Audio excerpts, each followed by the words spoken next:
চলো আজকে সন্ধ্যার পর কি কি বানিয়েছিলাম সেটা তোমাদের সাথে শেয়ার করি। সো হ্যালো এভরিওয়ান, আসসালামু আলাইকুম সবাইকে, কেমন আছো তোমরা সবাই? আজকে আমরা দুই বোন মিলে সন্ধ্যার নাস্তা বানিয়েছিলাম, অনেক মজা হয়েছিল এই নাস্তাটি। সো ফার্স্টে আমার বোন সিঙ্গারা বানানোর জন্য এর মশলা রেডি করতেছিল, এখানে আলু দিয়েছে, পেঁয়াজ দিয়েছে, মশলা দিয়েছে, দেন এগুলো রেডি হয়ে গিয়েছিল। তোমরা সিঙ্গারার ভিতরে যে কোনো ধরনের ভাজি দিতে পারো, আলু ভাজিও দিতে পারো। এখানে আমরা আলু ভাজি করেছিলাম সিঙ্গারার ভিতরে দেওয়ার জন্য। সো তোমরা চাইলে যে কোনো জিনিস দিতে পারো সিঙ্গারার ভিতরে। সো এখানে আমার বোন সিঙ্গারা বানানোর আগে আরেকটি জিনিস বানিয়েছে, এটা হচ্ছে চকলেটের মতো, এর ভিতরে আলু দেওয়া হয়েছিল। এগুলোর বানানোর কোনো ক্লিপ আমি নিতে পারি নাই, কজ আমার বোন এখানে বানাইতেছিল আর আমি বাঁচতেছিলাম। আমি কিছুক্ষণ পর গিয়েছিলাম এগুলো বাঁচতে, এর জন্য আমি এগুলোর প্রথমের ক্লিপগুলো নিতে পারি। যাই হোক, তোমরা যদি চাও তাহলে অবশ্যই কমেন্টে জানাও, এটির ফুল টিউটোরিয়াল ভিডিও আমি নিয়ে আসবো। সেই তো তারপর আমি বাঁচতে শুরু করলাম এগুলোই, দেখতে পারতেছো তোমরা, এগুলো আমি বাঁচতেছি। এটির কালারটা কিন্তু অনেক সুন্দর হয়েছিল, তোমরা দেখতে পারতেছো। সেই তো এগুলো বাজার পর আমি সিঙ্গারা বাঁচতে চলে গেলাম। সিঙ্গারার প্রথমের কিছু ক্লিপ নিয়েছিলাম, এই যে দেখতে পারতেছো তোমরা। আমার বোন কিন্তু পুরো দোকানের মতোই সিঙ্গারা বানাতে পারে, তোমরা দেখতে পারতেছো, অনেক কিন্তু সুন্দর হয়েছে সিঙ্গারা বানানো। সো এনিওয়ে, তোমরা বলো তো তোমরা কে কোথা থেকে আমার ভিডিওটি দেখতেছো তা অবশ্যই কমেন্টে জানাবে।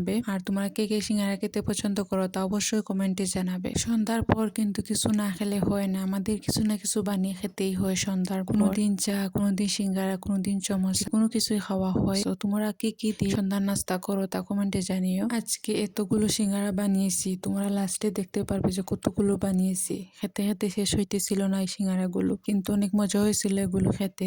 সেই তো তারপরে আমি সিঙ্গারা বাঁচতেছিলাম, অনেক সুন্দর হয়েছিল সিঙ্গারার কালারটা, জাস্ট তোমরা দেখো কত সুন্দর হয়েছে এই কালারটা। সেই তো এগুলো বাজার পর আমি কিছু কিছু ক্লিপ নিয়ে রেখেছিলাম, যেগুলো তোমরা দেখতে পারতেছো। এগুলো আমি ক্লিপ নিয়েছিলাম, যে আমি বলতেছিলাম যে আগে আমি ভিডিও করে নিই তারপর এগুলো খাওয়া হবে। সেই তো আমি কিছু কিছু ক্লিপ নিয়েছিলাম, এগুলো তোমাদের সাথে শেয়ার করতেছি। সেই যে তোমরা দেখতে পারতেছো অনেক সুন্দর হয়েছে সিঙ্গারা বানানো, প্লাস সিঙ্গারা ভাজা, সিঙ্গারা কালারটা। আজকে কিন্তু পুরোপুরি দোকানের মতোই সিঙ্গারা বানানো হয়েছিল, অনেক মজা হয়েছিল। দোকানে যেরকম থাকে এরকমই লাগছিল এই সিঙ্গারাটি খেতে। সেই তো এতক্ষণ বানানোর পর এটি হচ্ছে এর ফাইনাল লুক। অনেকগুলো বানানো হয়েছিল আজকে, তোমরা দেখতে পারতেছো যে কতগুলো বানানো হয়েছে। সো যাই হোক, এগুলো কিন্তু অনেক মজার খাবার, সো এগুলো খাওয়াই যায় বেশি হলেও। সো এনিওয়ে, এইরকম আরো ভিডিও পেতে আমার পেজটি ফলো করে রাখো। আজকের ভিডিওটি এই পর্যন্ত, সবাই ভালো থাকবেন, সবাইকে আল্লাহ হাফিজ।